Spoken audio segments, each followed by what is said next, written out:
जय हिंद सर। आज हमने के 11वीं क्लास के 10.2 के 14 नंबर मैथ के सोल्यूशन बा। सही भाई से निवेदन बा कि यदि अच्छा मैथ के सोल्यूशन लागत होखे तो कमेंट, सब्सक्राइब और लाइक कर देगा। तब हमने समझ में आई कि मैंने हमने मैथ एको वीडियो बनाते जा वो अच्छा बा। ये लेकिन क्लास चलते समय में एको को डाल जाता है। ऑफलाइन क्लास एनी टाइम 7 बजे से स्टार्ट होला। 11वीं क्लास आइए सीखी।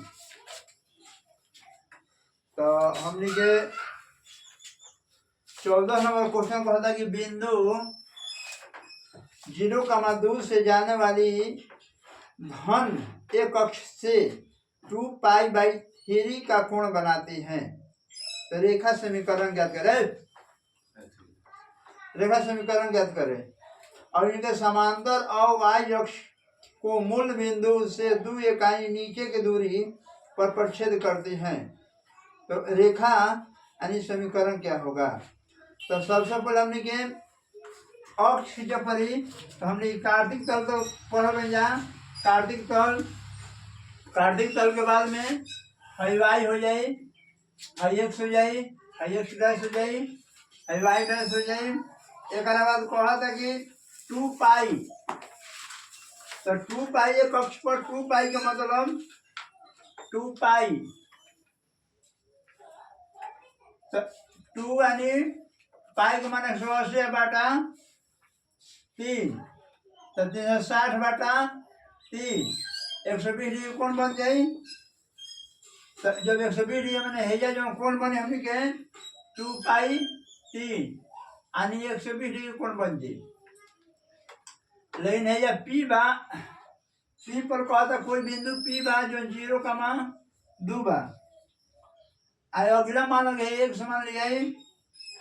लेकिन हेजा कोई बिंदु अयो मूल बिंदु बा, लेकिन कोई बिंदु हेजा 2,-2 बा।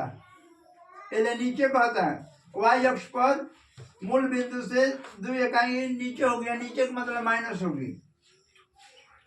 तो सब हमने के मैथ के सॉल्यूशन करेगा कि PQ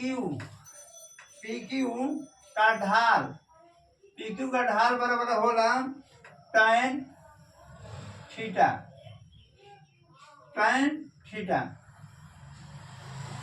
तो tan थीटा का मान होला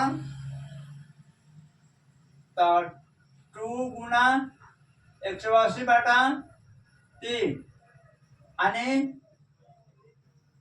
120 डिग्री कोण हुई।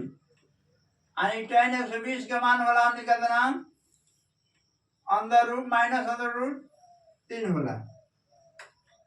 तो समीकरण से y - y1 m x - x1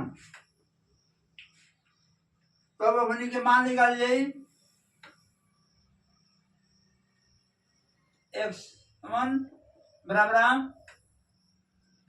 0, y1 बराबर 2।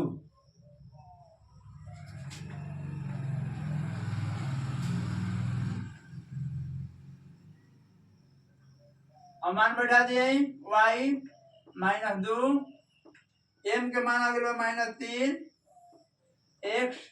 x1 का मान आ गया 0। तो y - 2 गुना कर दिए तो अंदर 3x आई माइनस प्लस 0। तो हमने -3x प्लस y अब बराबर पार कर दी तो 2। ये हमने के PQ के समांतर समीकरण हो गई। लेकिन यही तरीका से दूसरा रेखा PS जोन बा RS जोन बा PQ के समांतर बा, समांतर रेखा बा। तो अब हमने के RS समीकरण के मान से निकाल दिए y का मान समीकरण का सूत्र हम इन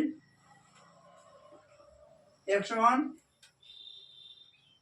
एक मान निकाल दिया दिले बा x बराबर x1 बराबर 0 y1 बराबर -2। अब एक मान बिठाल जाई एक मान लिखल जाई एले के बढ़ जाई